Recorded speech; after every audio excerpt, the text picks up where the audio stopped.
Иако со поглед може да го видат градот, сепак тоа што остана од жителите во селата Јастребник, Бабиште и другите на потекот од браната градче до подосоговските врвови, тешко доаѓаат до општинскиот центар. Причината е лошиот пат кој само делумно е асфалтиран, па поради стрмноста и каменливоста е предизвик само за храбрите возачи и оние кои не ги жалат своите автомобили. Убавините на овој живописен предел остануваат недостижни и за љубителите на планинските убавини.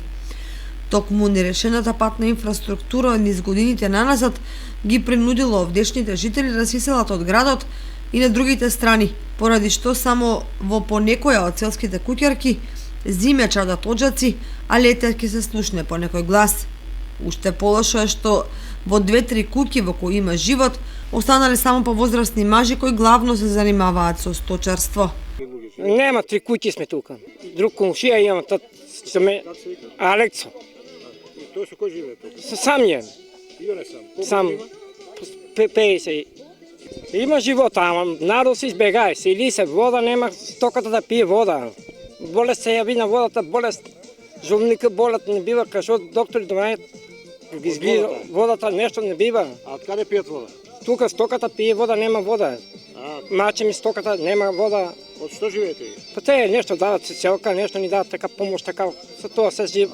Што тока чувате? Говеда нешто, со брат ми. Заедно со брат? Нема жени, нема ништо.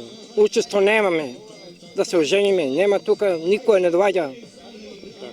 И водата е заболена, не бива. Стока нема дека пие вода. Там горе на комшија е тај постари од нас. Тај не знам колку. Сам е тај. Тај беше у друга Австралија беше. Во нас е тука и тука си жи сам. Доколку се направи односно асфалтира патот, барем до некогашното училиште каде е планинската раскрсница, овие предели ќе се препородат, сметаат луѓето кои потекнуваат одовде.